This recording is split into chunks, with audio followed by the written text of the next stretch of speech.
নমস্কার দর্শক বন্ধু, জ্যোতিষ শাস্ত্রের এই বিশেষ অনুষ্ঠানে আপনাদের সকলকে স্বাগত।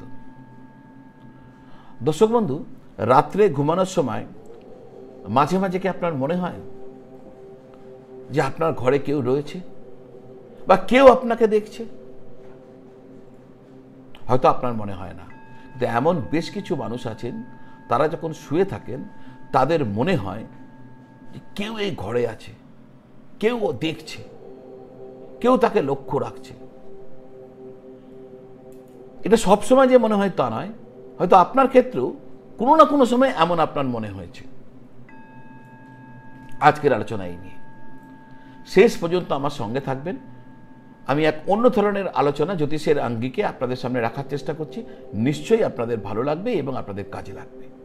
আপনারা যারা আমাকে আপনার কুণ্ডলী দেখাতে চাইছেন, জ্যোতিষগত বিভিন্ন বিষয় নিয়ে আলোচনা করতে চাইছেন, বিভিন্ন জ্যোতিষীয় প্রশ্নের উত্তর জানতে চাইছেন, তাহলে আমার সাথে যোগাযোগ করতে পারেন। স্ক্রিনে যে নাম্বার দেওয়া আছে 9830564500, ওই নম্বরে ফোন করে বা হোয়াটসঅ্যাপ করে আমার সাথে যোগাযোগ করতে পারেন। সরাসরিও দেখা করার জন্য ওই একই জায়গাতে ফোন করবেন। অনলাইন এবং অফলাইন দুটি পদ্ধতির মাধ্যমেই আপনি আমার সাথে কানেক্টেড হতে পারবেন। আসা যাক মূল আলোচনায়। রাতে ঘুমানোর সময় মাঝে মাঝে মনে হয় কেউ আমাদের লুকিয়ে দেখছে, বা আমরা বুঝতে পারি কেউ আমাদের ঘরে আছে। এই অদ্ভুত সিচুয়েশনস যদি রাত্রে আপনার ক্ষেত্রে হয়, তাহলে অনেক সময় এটা কিন্তু আপনার বাস্তু কলুষিত বা নেগেটিভ শক্তির উপস্থিতির কারণে হয় বলেও অনেক ক্ষেত্রে দেখা গেছে। বা আপনার বাস্তুতে এমন একটু দোষ হয়ে রয়েছে যে দোষের কারণে আপনার এই সমস্যা হচ্ছে, বা বাড়িতে এমন কিছু জিনিস আপনি রেখেছেন যে দোষ অশুভ শক্তিকে আমন্ত্রণ করে নিয়ে এসেছে, আর ওই আমন্ত্রিত অশুভ শক্তি অনুভূতি আপনার হচ্ছে আপনি যখন একা একা শুয়ে থাকেন রাত্রিকালে। অনেক সময় ঘরে কোনো ছবি, কোনো শোপিস, এ সমস্ত কিছু যদি ভেঙে থাকে বা ভেঙে পড়ে, কাঁচ ভেঙে গেছে, খারাপ হয়ে গেছে, বিবর্ণ হয়ে গেছে, আমরা সেগুলোতে নজর দিই না। আর এই জিনিসগুলো কিন্তু আপনার ঘরে নেতিবাচক শক্তিকে বাড়িয়ে দেয়। এগুলো আপনার সব সময় ঘর থেকে সরিয়ে দেওয়া উচিত। দর্শক বন্ধু, যে একটা অত্যন্ত গুরুত্বপূর্ণ ফ্যাক্টস আপনাদের সামনে রাখবো, তথ্য যা আমি আমার শ্রদ্ধেয় গুরুদেবের কাছ থেকে, গুরু মহারাজের কাছ থেকে প্রাপ্ত হয়েছি, সেটা হচ্ছে যদি কোনো জিনিস আপনি 3 বছর একদম নড়াননি, 3 বছরের মধ্যে একবারও মোছামুছি করেননি, একবারও তার ধুলো ঝাড়েননি, একই জায়গায় স্থানুবৎ ওই জিনিস রয়েছে, তাহলে জানবেন নেতিবাচক শক্তিরা, অশুভ শক্তি ওই জায়গাটাকে টার্গেট করছে ওর মধ্যে থাকার জন্য। ওটি তাদের থাকার জায়গা হতে চলেছে। যদি 3 বছর আপনি কোনো জিনিসকে নড়াননি, স্থানুবৎ রেখে দিয়েছেন, তাহলে ওই জায়গাটি ওদের সব থেকে পছন্দের জায়গা হতে চলেছে। আর যদি এমন কোনো জিনিস থাকে 5 বছর আপনি নড়াননি, তাহলে নিশ্চিত ওর মধ্যে বাস করছে। আমরা অনেকেই না খাটের তলায় দেখবেন অনেক কিছু ঢুকিয়ে রেখে দিই, আর বার করি না, রেখেছি বছরের পর বছর রয়েছে। অত্যন্ত খারাপ। আমি যে পরিস্থিতির কথা বললাম না, মনে হয় যে কি যেন দেখছে, কি যেন ঘটছে, কি যেন হচ্ছে, অশুভ শক্তির যে একটা আনাগোনা, সেটা কিন্তু এই ক্ষেত্রে প্রবল চান্স। আপনি যেখানে শুয়ে আছেন তার নিচেতেই আপনি এমন জিনিস রেখেছেন যেটা 5 বছর আপনি নড়াননি। দেখুন, আমাদের না আগের দিনে আমাদের যারা অগ্রজরা ছিলেন, পূর্বজরা ছিলেন, আপনার ঠাকুর দাদা, ঠাকুমা, এনাদের কথা যদি বলা যায়, দিদা, দেখবেন প্রতি বছর দুর্গাপুজোর আগে বাড়ির সমস্ত জিনিস বার করে বাইরে রাখতেন, আবার রোদ্দুর খাইয়ে আবার নিয়ে গিয়ে রেখে দিতেন। সব জিনিস বের হতো। এমনকি ঘরে তখন তো আজকালকার পেন্টিং ছিল না, চুনকাম ছিল, চুনকাম করা হতো। আর এখন পেন্টিং হয়ে গেছে, একবার লাগালে 10 বছর কোনো চিন্তা নেই। তখন চুনকাম হতো। ঘর একদম নেগেটিভ শক্তি, মানে অশুভ শক্তি থাকার কোনো জায়গায় ছিল না, আজ আছে। আর তাই যে জিনিসকে 3 বছর আপনি নড়াননি, আমার এই ভিডিওটা শোনার পর একটু নড়িয়ে দিন, একটু ধুলোটা ঝেড়ে দিন। আর 5 বছর যেটা হয়েছে সেটাকে কালকেই বাড়ি থেকে, 5 বছর যদি আপনার ঢুকে বসে রয়েছে আর লাগেনি, তাহলে কালকেই পত্রপাঠ বাড়ি থেকে বিদায় করুন, ওটা আপনার কাজে লাগবে না। ভাঙা ঘড়ি, ভাঙা ছাতা, যা কিছু, ভাঙা ফার্নিচার, টিনের তোরঙ্গ দোকানেই আছে দেখবেন, কি না তো আপনার মায়ের হয়তো বিয়ের সময় ওটা পাওয়া গেছিল, আপনার মায়া মমতা করে রেখেছেন, রাখুন, আপত্তি নেই, কিন্তু পরিষ্কার করুন, রোজ মোছামুছি করুন, তা নাহলে কিন্তু ওটা বিপদ ডেকে আনবে। আপনার শোবার ঘরকে আপনি অব্যবহৃত জিনিসপত্র আপনার শোবার ঘরে রাখবেন না, শোবার ঘরে কোনোদিন স্টোর রুম বানাবেন না। বাস্তুশাস্ত্রে প্রতিটা দিকের নিজস্ব গুরুত্ব রয়েছে, যেমন শুভ কাজের জন্য পূর্ব ও উত্তর দিক শ্রেষ্ঠ বলে বিবেচনা করা হয়। একই সময় উত্তর দিককে অর্থ সংক্রান্ত বিষয়ের জন্য ভালো মনে করা হয়, দক্ষিণ দিককে যমরাজের দিক বলে মনে করা হয়, তাই দক্ষিণ দিকে মুখ করে কোনো শুভ কাজ করা হয় না। ঘুমানোর সময় আপনার পা যেন কখনো দক্ষিণ দিকে না থাকে, এটাও মাথায় রাখবেন। যদি আপনার শোবার ঘরে বন্ধ ঘড়ি থাকে, তাহলে এই ঘড়ি সরিয়ে নেওয়া বা মেরামত করে নেওয়া আপনার পক্ষে সবার আগে উচিত কাজ হবে, নাহলে আপনার ঘর বাস্তুদোষে ভরতে থাকবে। ঘুমের ঘরে যেখানে আপনি ঘুমন সেই ঘরে যেন বন্ধ ঘড়ি না থাকে, বিশেষ করে আপনার বাড়ির দেয়ালে যেন বন্ধ ঘড়ি না থাকে, যদি থাকে সেটা শোবার ঘর হোক, বসার ঘর হোক, যে কোনো ঘর হোক, সরিয়ে দিন।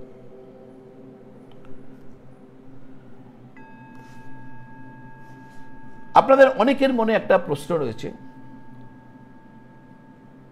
যে আপনার বাড়ির বাস্তু ঠিক কিনা। দেখুন আজকের দিনে, আচ্ছা প্রথমে জেনে নিই বাস্তুতে কি ধরনের ভুল হয়। বাস্তুতে আমরা দুটো ভুল দেখতে পাই, একটা হচ্ছে নির্মাণজনিত ত্রুটি, অর্থাৎ বাড়িটা করতেই ভুল হয়ে গেছে, যেখানে পায়খানা বাথরুম করা কথা সেখানে করেননি, অন্য জায়গায় করেছেন, যেখানে করা উচিত না সেখানে গিয়ে পায়খানা বাথরুম করেছেন, তো একে বলে নির্মাণজনিত ত্রুটি। আর একটা হচ্ছে কি, কোনো অশুভ কিছু আপনার ঘরে প্রবেশ করেছে বা রয়েছে, সেখান থেকে একটা বাস্তুতে দোষ হচ্ছে। তো এই দুটো জিনিস বাস্তুতে দেখা যায়। আমি আপনাদেরকে, এবং এই যে যখনই বাস্তু নিয়ে আলোচনা হবে না, আপনারা অনেক বড় বড় বাস্তুবিদকে ডেকে আনেন, তারা প্রচুর প্রচুর ফিজ নেন, নিয়ে সব বলে দেন হ্যাঁ আপনার বাস্তুতে এই প্রবলেম রয়েছে, এইটা করুন, ওটা করুন, সেটা করুন। আমি আজকে না অত্যন্ত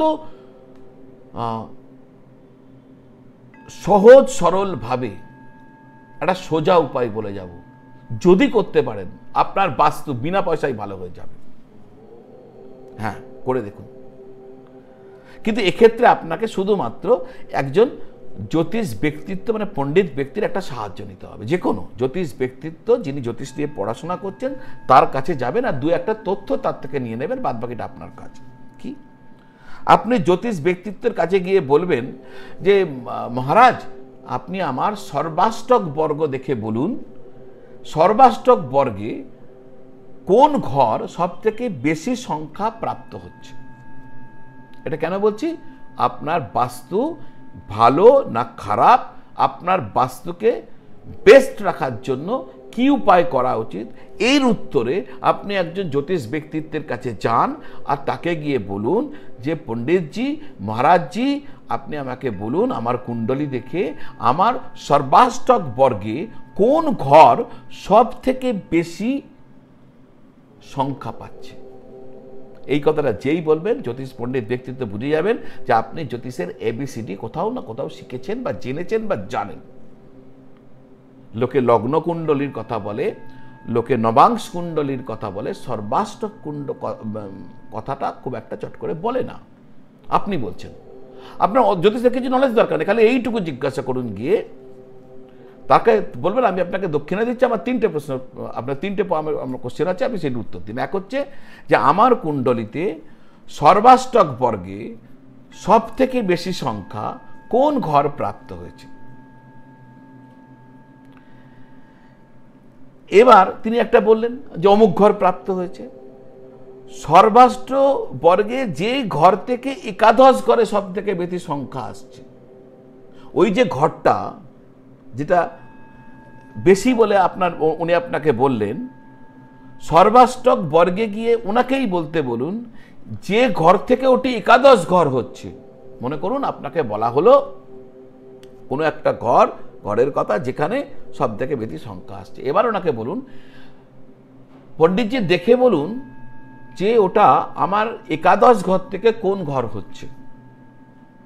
অর্থাৎ ধরে নেওয়া যাক আপনার কুণ্ডলিতে উনি বললেন যে ভাই, আমি উদাহরণটা সুবিধা হবে, আপনি বুঝতে পারবেন, রিলেট করতে পারবেন। ধরে নিন আপনার পণ্ডিতজি বললেন আপনার মেষ রাশিতে সব থেকে বেশি সংখ্যা এসছে, সব থেকে হাইয়েস্ট সংখ্যা আসছে মেষ রাশিতে।